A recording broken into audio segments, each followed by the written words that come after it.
जय श्री कृष्णा। गीतांक 61 श्रीमद् भागवत गीता तीसरा अध्याय श्लोक 3.10 और 3.11 कर्मों की अवश्य कर्तव्यता। प्रस्तुति योगी अंश रमेश चंद्र भार्गव।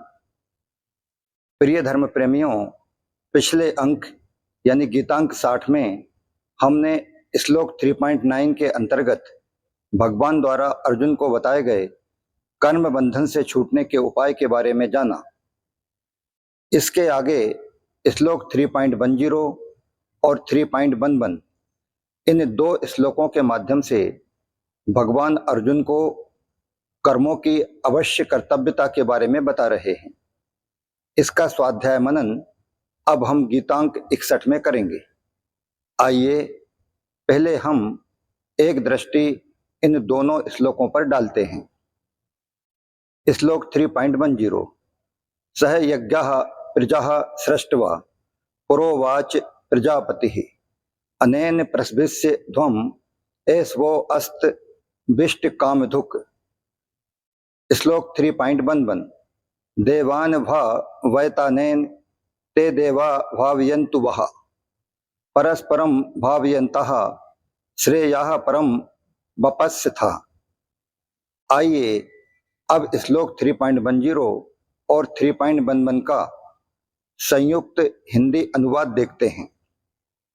प्रजापति ब्रह्मा जी ने सृष्टि के आदिकाल में कर्तव्य कर्मों के विधान सहित मनुष्य आदि प्रजा का निर्माण करके मनुष्यों से कहा कि तुम लोग कर्तव्य कर्म के द्वारा सबकी वृद्धि करो और वह कर्तव्य कर्म रूप यज्ञ तुम लोगों को कर्तव्य पालन की आवश्यक सामग्री प्रदान करने वाला हो।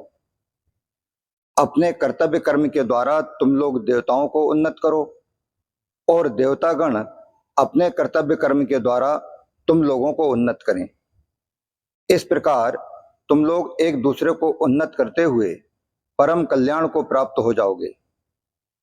श्लोक 3.10 और 3.11 दोनों श्लोकों का संयुक्त स्वाध्याय मनन कुल 18 बिंदुओं में। पॉइंट नंबर 1 सह यज्ञः प्रजाः सृष्ट्वा पुरोवाच प्रजापतिः, अर्थात ब्रह्मा जी प्रजा यानी सृष्टि के रचयिता और स्वामी हैं। अतः अपने कर्तव्य का पालन करने के साथ वे प्रजा की रक्षा तथा उसके कल्याण का विचार करते रहते हैं। कारण कि जो जिसे उत्पन्न करता है उसकी रक्षा करना उसका कर्तव्य हो जाता है। अतः ब्रह्मा जी प्रजा की रचना करते हैं, उसकी रक्षा में तत्पर रहते हैं तथा सदा उसके हित की बात सोचते हैं, इसलिए वे प्रजापति कहलाते हैं।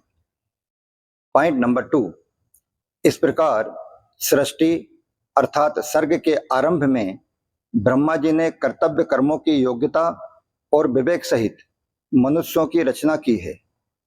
चूंकि अनुकूल और प्रतिकूल परिस्थितियों का सदुपयोग करना कल्याणकारक होता है, इसलिए ब्रह्मा जी ने अनुकूल और प्रतिकूल परिस्थितियों के सदुपयोग करने का विवेक देकर ही मनुष्यों की रचना की है। मनुष्य को भगवत कृपा से विशेष विवेक शक्ति मिली हुई है।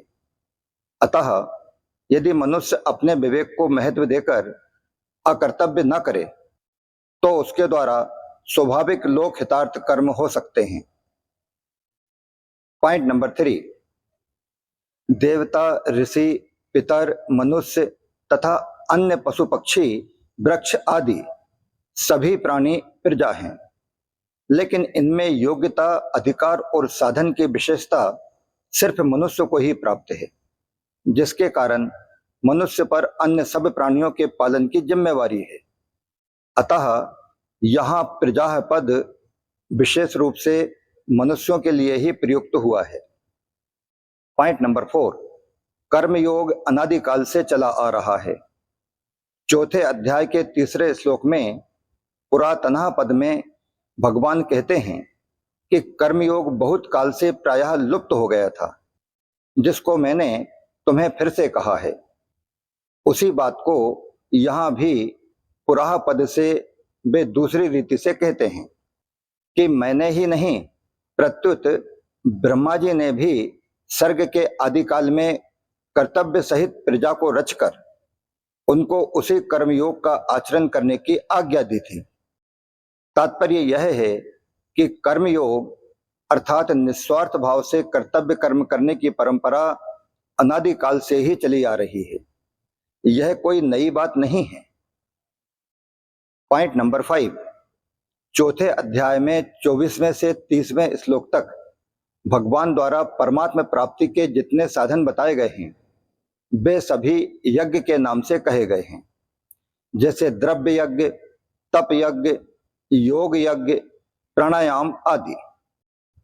सामान्यतया यज्ञ शब्द का प्रयोग हवन से संबंध रखने वाली क्रियाओं के लिए ही प्रसिद्ध है, परंतु गीता में यज्ञ शब्द मुख्य रूप से शास्त्र विधि से की जाने वाली संपूर्ण विहित क्रियाओं का वाचक है।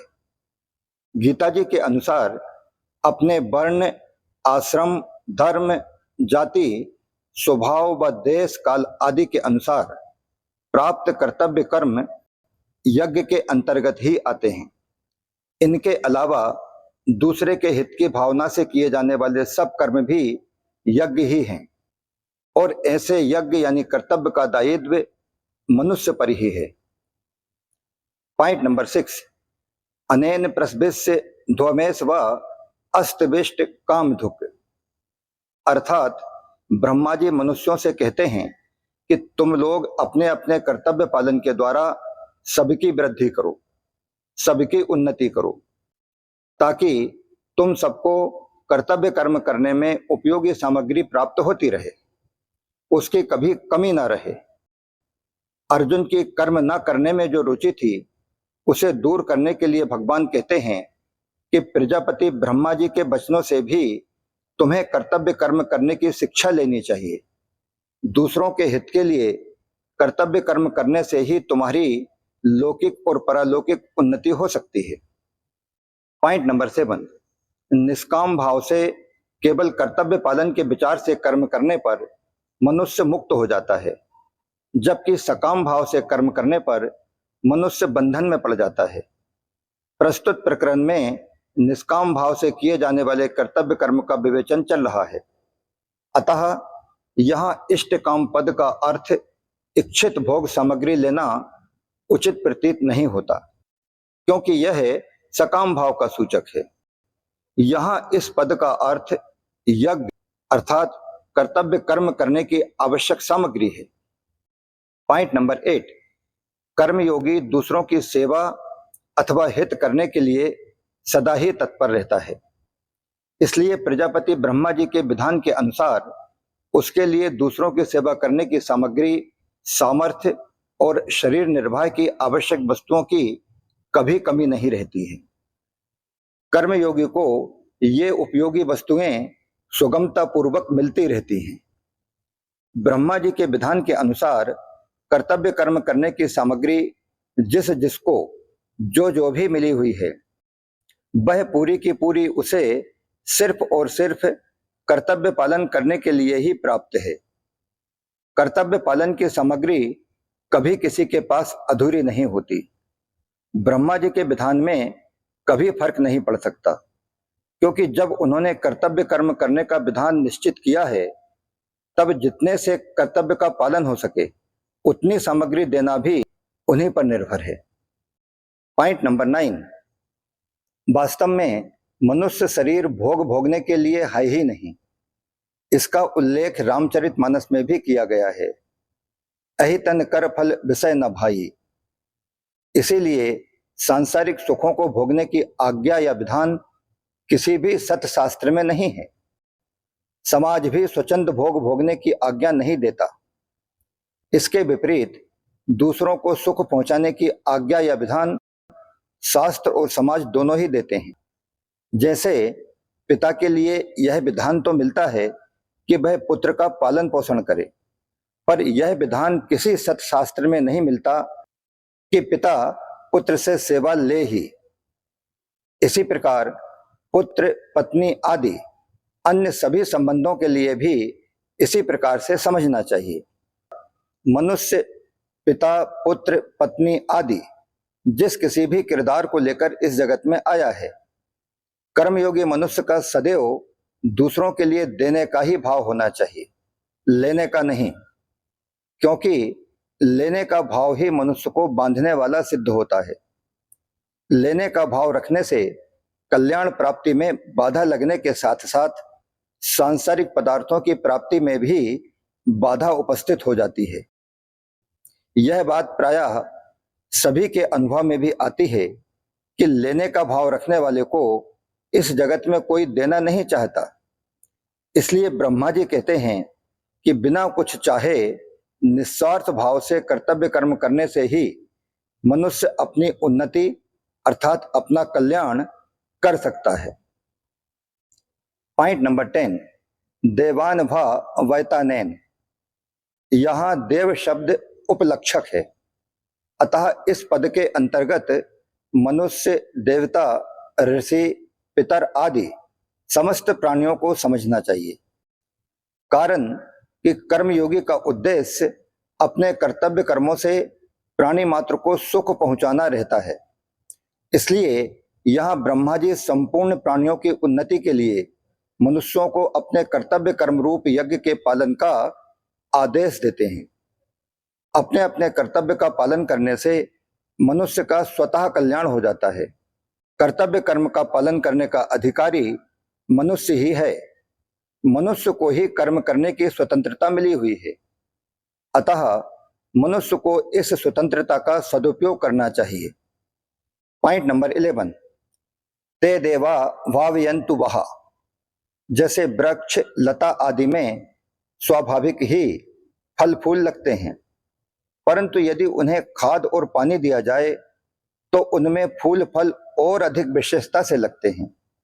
ऐसे ही यजन पूजन से देवताओं की पुष्टि होती है, जिससे देवताओं के काम विशेष न्यायप्रद होते हैं। परंतु जब मनुष्य अपने कर्तव्य कर्मों के द्वारा देवताओं का यजन पूजन नहीं करते, तब देवताओं को पुष्टि नहीं मिलती, जिससे उनमें अपने कर्तव्य का पालन करने में कमी आ जाती है। उनके कर्तव्य पालन में कमी आने से ही संसार में विप्लव अर्थात अनावृष्टि, अतिवृष्टि आदि होते हैं। Point number 12, परस्परम भावयन्तः। इन पदों का अर्थ यह नहीं समझना चाहिए कि दूसरा हमारी सेवा करे तो हम उसकी सेवा करें। प्रत्युत यह समझना चाहिए कि दूसरा हमारी सेवा करे या ना करे, हमें तो अपने कर्तव्य के द्वारा उसकी सेवा करनी ही है। दूसरा क्या करता है, क्या नहीं करता, हमें सुख देता है या दुख देता है, इन बातों से हमें कोई मतलब नहीं रखना चाहिए। क्योंकि दूसरों के कर्तव्य को देखने वाला अपने कर्तव्य से च्युत हो जाता है, भटक जाता है, परिणाम स्वरूप उसका पतन हो जाता है। दूसरों से कर्तव्य का पालन करवाना अपने अधिकार की बात भी नहीं है। हमें सबका हित करने के लिए केवल अपने कर्तव्य का पालन करना है और उसके द्वारा सबको सुख पहुंचाना है। हमारा सिर्फ यही अधिकार है। हमें दूसरों की सेवा करने में अपनी समझ, अपनी सामर्थ्य, अपना समय व अपनी सामग्री को अपने लिए थोड़ी सी भी बचाकर नहीं रखनी चाहिए। जड़ता से हमारा संबंध विच्छेद तभी होगा। पॉइंट नंबर 13, माता पिता, स्त्री पुत्र, भाई भौजाई आदि हमारे जितने भी सांसारिक संबंधी हैं, हमें उन सभी की सेवा करनी है। अपना सुख लेने के लिए ये संबंध नहीं है। हमारा जिनसे जैसा संबंध है उसी के अनुसार उनकी सेवा करना है। मर्यादा के अनुसार उन्हें सुख पहुंचाना हमारा कर्तव्य है। उनसे कोई आशा रखना अथवा उन पर अपना अधिकार मानना हमारी बहुत बड़ी भूल है। हम उनके ऋणी हैं और ऋण उतारने के लिए उनके यहाँ हमारा जन्म हुआ है। अतः निस्वार्थ भाव से उन संबंधियों की सेवा करके हम अपना ऋण चुका दें, यह हमारा सर्वप्रथम और आवश्यक कर्तव्य है।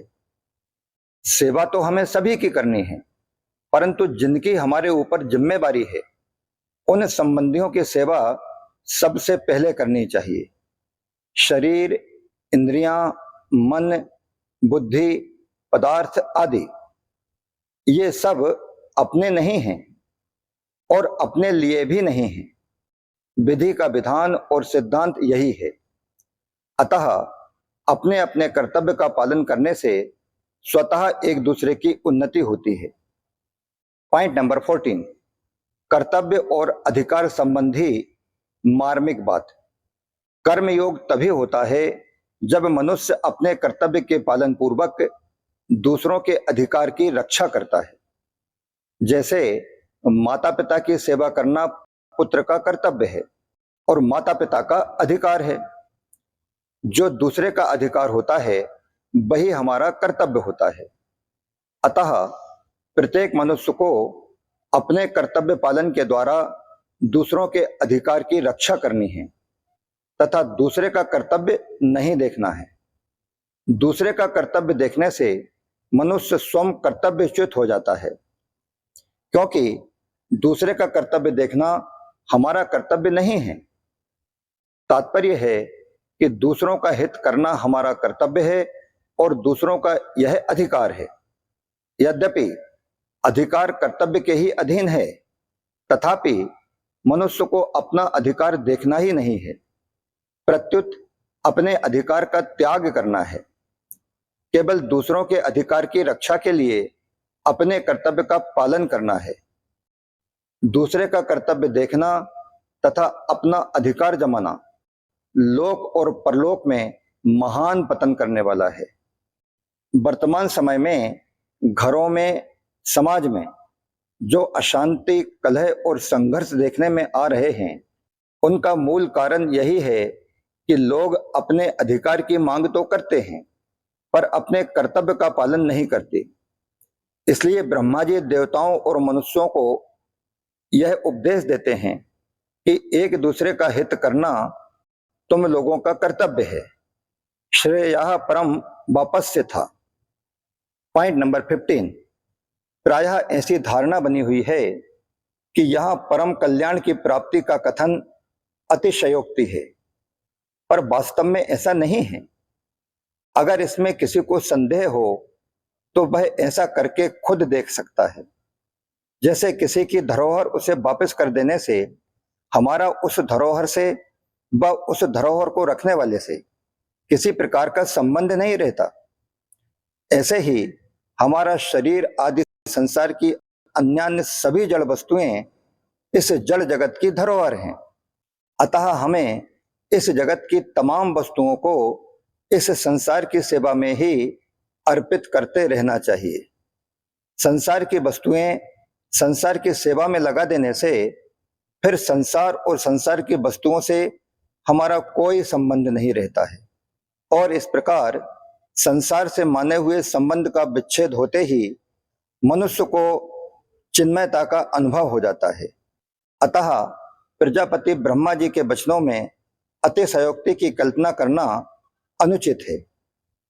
पॉइंट नंबर 16, यह सिद्धांत है जब तक मनुष्य अपने लिए कर्म करता है तब तक उसके कर्म की समाप्ति नहीं होती और वह कर्मों से पहले की अपेक्षा और ज्यादा बनता ही जाता है। कृतकृत्य वही होता है जो अपने लिए कभी कुछ नहीं करता। अपने लिए कुछ भी नहीं करने से पाप का आचरण भी नहीं होता, क्योंकि पाप का आचरण कामना के कारण ही होता है। श्लोक 3.37। अतः अपना कल्याण चाहने वाले साधक को चाहिए कि वह शास्त्रों की आज्ञा के अनुसार फल की इच्छा और फल से आसक्ति का त्याग करके कर्तव्य कर्म करने में तत्पर हो जाए।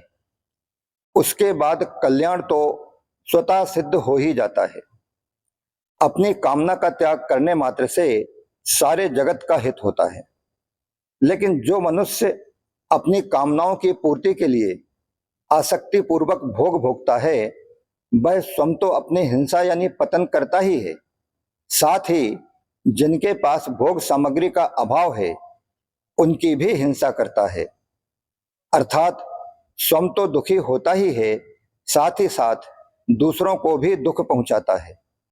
क्योंकि भोग सामग्री वाले मनुष्य को देखकर अभावग्रस्त मनुष्य के भीतर उस भोग सामग्री के अभाव का दुख होना स्वाभाविक है। इस प्रकार स्वयं सुख भोगने वाला व्यक्ति हिंसा से कभी बच नहीं सकता। इसके विपरीत पारमार्थिक मार्ग पर चलने वाले व्यक्ति को देखकर दूसरों को स्वतः शांति मिलती है, क्योंकि पारमार्थिक संपत्ति पर सबका समान अधिकार है। Second but last point number 17, निष्कर्ष यह निकला कि मनुष्य कामना आसक्ति का त्याग करके अपने कर्तव्य कर्म का पालन करता रहे तो ब्रह्मा जी के कथनानुसार वह परम कल्याण को अवश्य ही प्राप्त हो जाएगा। इसमें कोई संदेह नहीं है। परम कल्याण की प्राप्ति मुख्यतः से मनुष्यों के लिए ही बताई है, देवताओं के लिए नहीं। कारण यह है कि देव योनि अपना कल्याण करने के लिए नहीं बनाई गई है। मनुष्य जो कर्म करता है उन कर्मों के अनुसार फल देने के लिए, कर्म करने की सामग्री देने के लिए तथा अपने अपने शुभ कर्मों का फल भोगने के लिए देव योनि बनाई गई है। अतः देवतागण निष्काम भाव से कर्म करने की सामग्री देते हों ऐसी बात नहीं है, परंतु उन देवताओं में से भी अगर किसी में अपने कल्याण की इच्छा हो जाए तो उसका कल्याण होने में मना नहीं है। अर्थात अगर कोई देवता अपना कल्याण करना चाहे तो कर सकता है।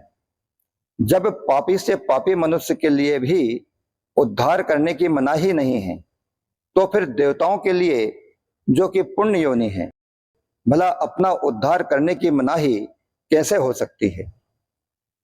ऐसा होने पर भी देवताओं का उद्देश्य भोग भोगने का ही रहता है, इसलिए उनमें प्रायः अपने कल्याण की इच्छा नहीं होती। लास्ट वन पॉइंट नंबर 18, इस प्रकार भगवान द्वारा अर्जुन को दिए गए कर्मों की अवश्य कर्तव्यता विषयक अति महत्वपूर्ण उपदेश के साथ ही यह गीतांक 61 यहीं समाप्त होता है। अगले श्लोक यानी श्लोक 3.12 में भगवान अर्जुन को बताते हैं कि इस जगत में चोर कौन है। इसका स्वाध्याय मनन हम अगले अंक यानी गीतांक 62 में करेंगे। जय श्री कृष्णा। योगी अंश रमेश चंद्र भार्गव।